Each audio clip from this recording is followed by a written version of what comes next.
How are Western countries still financially supporting Russia in the Ukraine war, despite imposing sanctions? Since the invasion began in February 2022, Russia has earned more than 3 times the amount of aid Ukraine has received from its allies. Not through secret channels, but openly, by exporting oil and gas. Billions in revenue continue to flow into Moscow as Western nations pay for the very fuel that powers their economies. In fact, the money spent on Russian hydrocarbons has exceeded the financial aid given to Ukraine. Campaigners warn, unless governments in Europe and North America take decisive action, Russian oil and gas will keep fueling the war it is waging. And if sanctions fail to bite, Moscow will only be emboldened to press further. So, who exactly is benefiting from this trade? And how is Europe meeting its energy needs while paying into the treasury of its adversary? That is our subject today on USMag. This is USMag. When Moscow launched its full-scale assault on Ukraine in February 2022, Western allies of Kiev rushed to act. The United States and the United Kingdom banned Russian oil and gas entirely. The European Union restricted crude imports, yet left natural gas largely untouched. That exception proved critical, because oil and gas remain the backbone of Russia's economy, nearly 1/3 of government income, around 60% of all export earnings. The numbers speak volumes. 209 billion euros came directly from EU member states alone. Independent research from the Center for Research on Energy and Clean Air reveals just how resilient Moscow's energy trade has been. From the start of the invasion until May 2025, Russia earned more than 883 billion euros.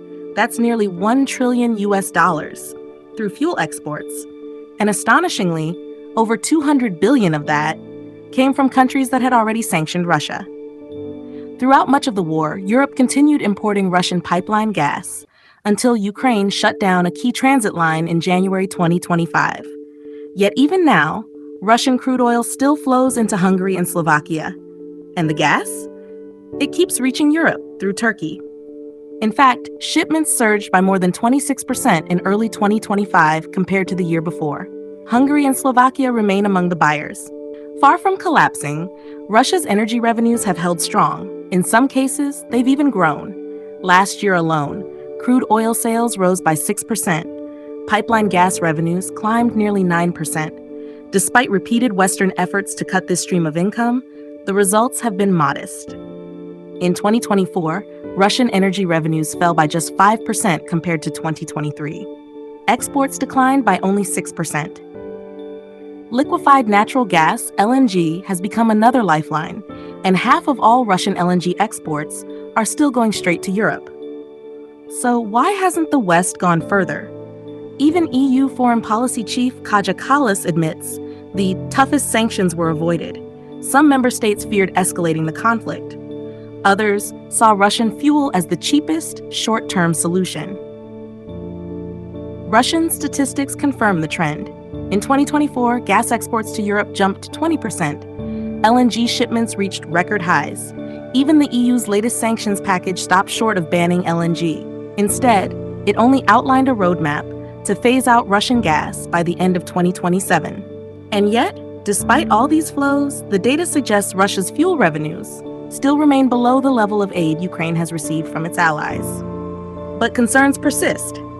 Advocacy groups like Global Witness warn Western governments are reluctant to take harder steps. Analyst Mai Rosner explains why. Leaders fear that cutting Russian energy would send global prices soaring, destabilizing their own economies. As she puts it, there is little real appetite to limit Russia's oil and gas because the risks for the world's energy markets are simply too great. The refining loophole. Beyond direct oil sales, Russia has found another way in. A portion of its crude is shipped to third countries. There, it's processed into refined fuels before flowing back into Europe and beyond. This practice has a name. It's widely known as the refining loophole. In some cases, Russian oil is even blended with crude from other nations. That blending makes its origins far harder to trace. Research by the Center for Research on Energy and Clean Air, CREA, revealed 6 refineries actively engaged in this practice, 3 in Turkey, 3 in India, These facilities buy Russian crude, refine it, and then sell the finished product to states that, on paper, had sanctioned Russian energy.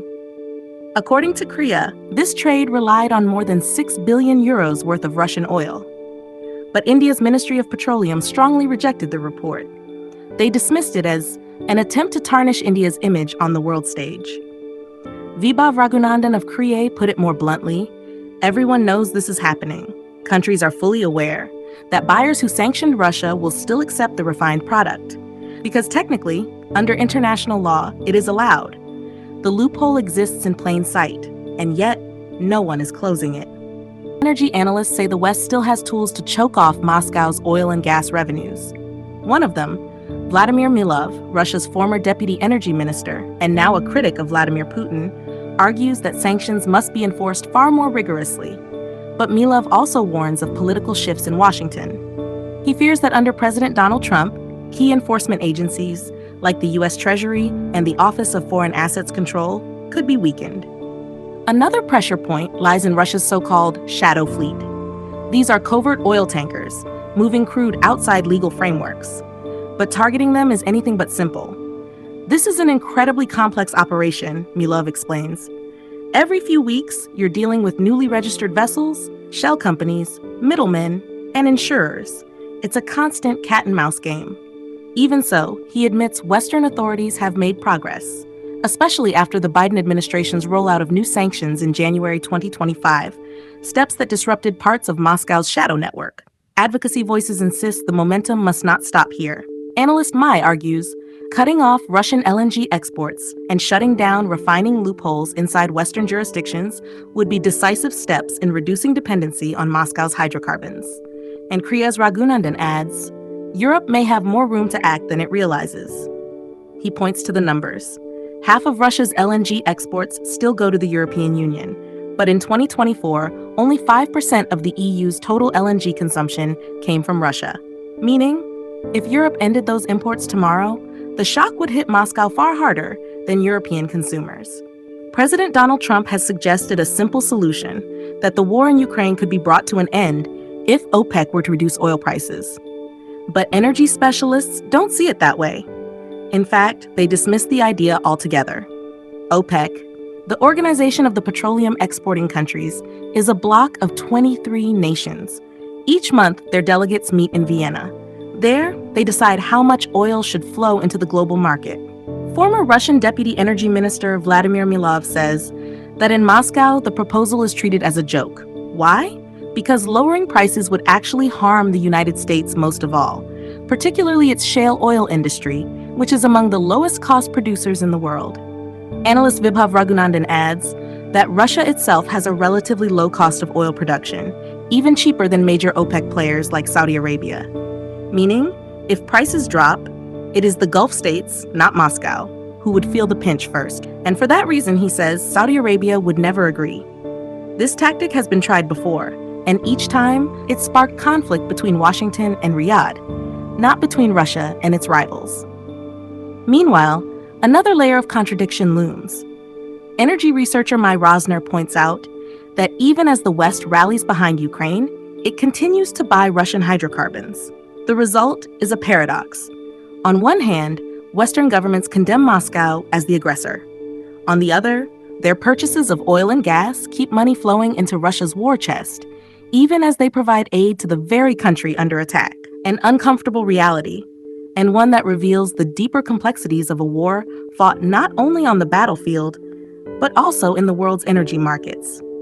The facts are clear, but unless they're heard, nothing will change. So like this video, subscribe to USMag, and share it so more people understand what's really at stake.